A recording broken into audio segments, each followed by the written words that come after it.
தொட்டு பார்க்கும் அதிசய பொருளும் அல்ல, எடுத்துச் செல்ல குழந்தையும் அல்ல, விரித்து பார்க்க புத்தாடையும் அல்ல, வாசித்து பார்க்க நாவலும் அல்ல.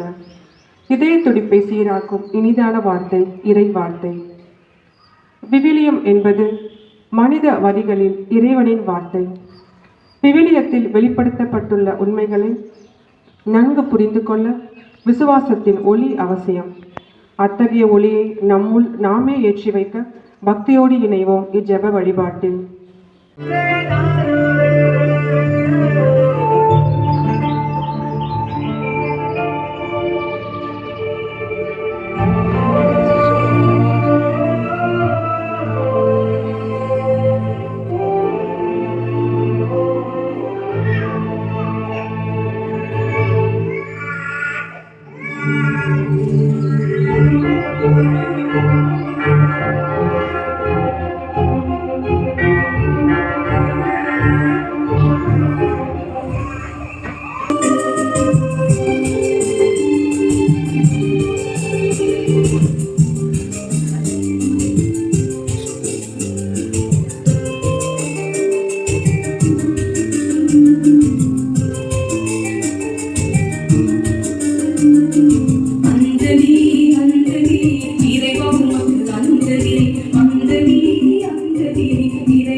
காவியம் படைத்திட்ட வரலாற்று நாயகனாம் இயேசு கிறிஸ்து தான் உலகோருக்கு பறைசாற்றிய அன்பின் வார்த்தைகளை பெரும்பாலும் ஓமைகளாகவே எடுத்தியம்பினார். அவ்வோமைகளில் இன்று நாம் காண இருப்பது நமக்கு மிகவும் பரிச்சயமான தாளந்து உவமை. அதன் புதிய வடிவம் உங்கள் முன். 24 மணி நேரமும் எந்திரம் போல் பரபரப்பாய் இயங்கிக் கொண்டிருக்கும் நகர வாழ்க்கையில் கண் சிமிட்ட கூட நேரமின்றி தன் பிசினஸில் பிஸியாய் உலகையே சுற்றி வரும் விஐபி இவர். நமது பிஸியான விஐபியின் பலதரப்பட்ட அலுவல்களை ஆர்வமாய் கவனித்துக் கொள்ளும் நம்பிக்கைக்குரிய மும்மூர்த்திகள் இவர்கள்.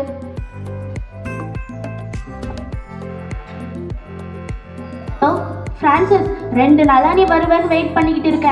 இன்னைக்கு ஒரு நாள் தான் பார்ப்பேன். அந்த கதையெல்லாம் எனக்கு தேவையில்லை. உன்னோட எக்ஸ்பிளனேஷன்லாம் எனக்கு வேண்டாம். சரி வை, எனக்கு நிறைய வேலை இருக்கு. என் டைமை வேஸ்ட் பண்ணாத.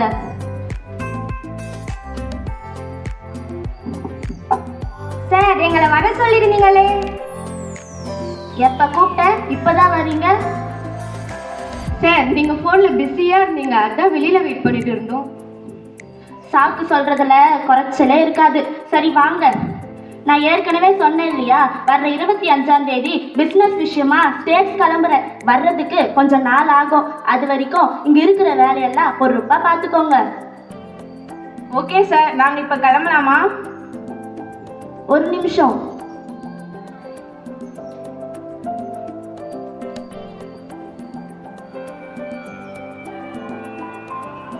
இதுல 5 லட்சம் இருக்கு. இது உங்களுக்கு. இந்த கவர்ல 2 லட்சம் இருக்கு. உங்களுக்கு 1 லட்சம் தரேன். நான் திரும்ப வரும்பொழுது இந்த கணக்கை நீங்க செட்டில் பண்ணா போதும். 3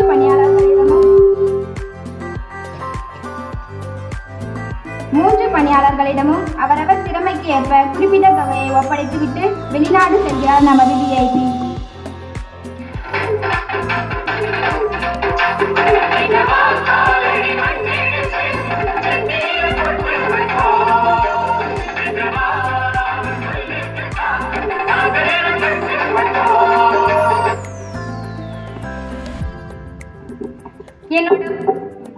என்னோட பாஸ் என்னை நம்பி 5 லட்சம் ரூபாய் கொடுத்திருக்கிறாரு. இந்த பணத்தை வச்சு என்னோட ரொம்ப நாள் கனவான சில்க் பிசினஸ் ஆரம்பிச்சிருவேன். மேலும் பல லட்சங்கள் சம்பாதிப்பேன்.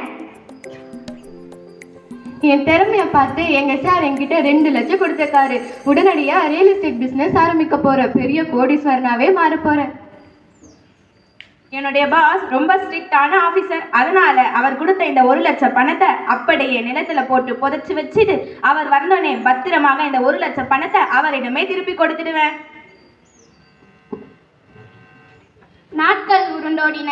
சில்க் பிசினஸில் வருமானம் கூடியது. ரியல் எஸ்டேட்டில் பணம் கொழித்தது. லட்ச ரூபாயோ எஜமானன் வருகைக்காய் காத்திருந்தது. எஜமானன் தாயகம் திரும்பும் நாளும் வந்தது. பெரும் சபைகளில் நீ நடந்தால் உனக்கு மாலைகள் விட வேண்டும். ஒரு மாற்று கிடையாத மன்னவன் இவன் என்று போற்றி மாபெரும் சபைகளில் நீ நடந்தால் உனக்கு மாலைகள் விட வேண்டும்.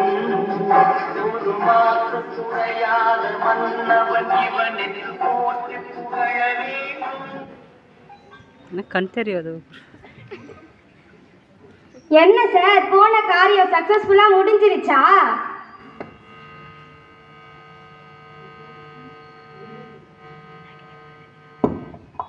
நான் எதிர்பார்த்ததை விட எல்லாம் ரொம்ப சிறப்பா அமைஞ்சது. இங்க வேலையெல்லாம் எப்படி நடக்குது? நாங்க உங்க நம்பிக்கைக்கு பாத்திரமானவங்க. எல்லாத்தையும் பெர்ஃபெக்ட்டா பார்த்துக்கிட்டோம். ஓ, வெரி குட், கங்க்ராச்சுலேஷன்ஸ். சரி, நம்ம விஷயத்துக்கு வருவோம். நான் கொடுத்துட்டு போன பணத்தோட கணக்கை எடுத்துக்கிட்டு வாங்க. சார், நீங்க என்கிட்ட 5 லட்ச ரூபாய் கொடுத்தீங்க. அதை என்னோட திறமையை பயன்படுத்தி மேலும் 5 லட்ச ரூபாய் சம்பாதிச்சேன். மொத்தம் 10 லட்சம் இருக்குது சார். நன்று, நம்பிக்கைக்குரிய நல்ல பணியாளனே. சிறிய பொறுப்புகளில் நம்பிக்கைக்கு உரியவராய் இருந்தீர். எனவே பெரிய பொறுப்புகளில் நான் உன்னை அமர்த்துவேன். உன் தலைவனாகிய என் மகிழ்ச்சியில் நீரும் பங்கு கொள்வீர்.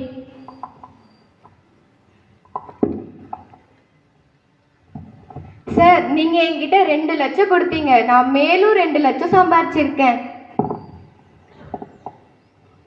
நன்று, நம்பிக்கைக்குரிய நல்ல பணியாளனே. சிறிய பொறுப்புகளில் நம்பிக்கைக்குரியவராய் இருந்தீர். எனவே பெரிய பொறுப்புகளில் நான் உன்னை அமர்த்துவேன். உன் தலைவனாகிய என் மகிழ்ச்சியில் நீரும் பங்கு கொள்வீர். ஐயா, நீர் கடின உள்ளத்தினர். நீ விதைக்காத இடத்திலையும் அறுவடை செய்பவர். நீ விதைக்காத இடத்திலையும் நல்ல விளைச்சலை பெறுவீர். எனவே உமக்கு அஞ்சியதால் நீ கொடுத்த பணத்தை அப்படியே நான் நிலத்தில் போட்டு புதைத்துவிட்டு நீர் வந்தவுடனே பத்திரமாக திருப்பி கொடுக்கிறேன். சோம்பேறியே, பொல்லாத பணியாளனே, நான் விதைக்காத இடத்திலும் அறுவடை செய்பவன், தூவாத இடத்திலும் விளைச்சலை சேகரிப்பவன் என்பது உனக்கு தெரியும் அல்லவா? அப்படியானால் என் பணத்தை நீ வட்டிக்காவது கொடுத்திருக்க வேண்டும். நான் வரும்பொழுது வரவேண்டியதை வட்டியோடு பெற்றிருப்பேன்.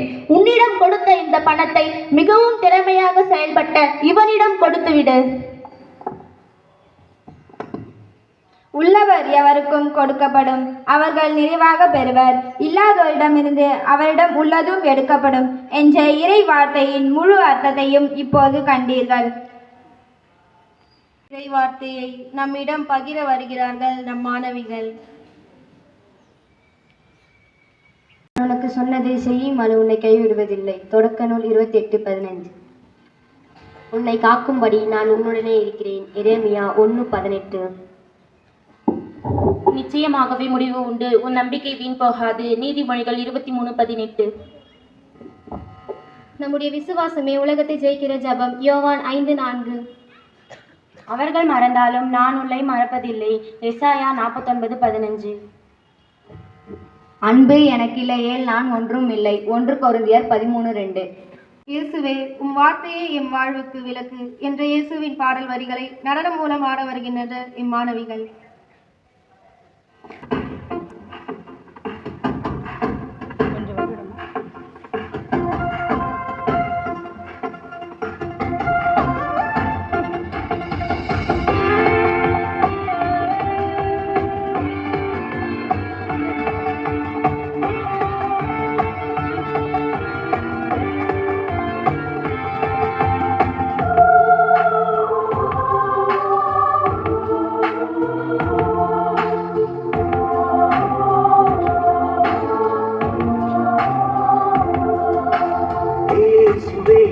வார்த்தையே எங்க பாதைக்கு விளக்கு. இயேசுவே எங்க வார்த்தையே உங்க பாதைக்கு விளக்கு. சோர்ந்து போகும் இந்த உலகத்துல உங்க வார்த்தையே உயிரே. சோர்ந்து போகும் இந்த உலகத்துல உங்க வார்த்தையே உயிரே. பேசுதாடி வார்த்தை நீக்க வந்த வார்த்தை. நீ நானும் வாழ உழைக்க நல்ல வார்த்தை. ஓ இயேசுவே இந்த வார்த்தை இந்த பாதைக்கு விளக்கு. தலைமை ஆசிரியர் அவர்களை அன்போடு அழைக்கின்றேன். So how are you all? Okay, எல்லாம் சாப்பிட்டீங்களா? எல்லாம் ப்ரோக்ராமுக்காக சீக்கிரம் உட்காந்துட்டீங்களா எல்லாம்? நோ? Yes, okay. இது போல் ப்ரோக்ராம்லாம் பண்ணால் பின் ட்ராப் சைலன்ஸில் எல்லாம் உட்காந்து நல்லா என்ஜாய் பண்ணுங்க, அப்படி தானே? Yes or no? Yes, correct. You are very sincere. Okay, ஏன்னா I could see all the group of teachers and the students நல்லா கைத்தட்டுங்க. ஓகே, ரொம்ப சிறப்பாக ரொம்ப மீனிங்ஃபுல்லாக எல்லாம் நல்லா செஞ்சாங்க. Okay okay. Then today the 12th and 11th standard students, they are animated by the teachers. Congratulations and good wishes.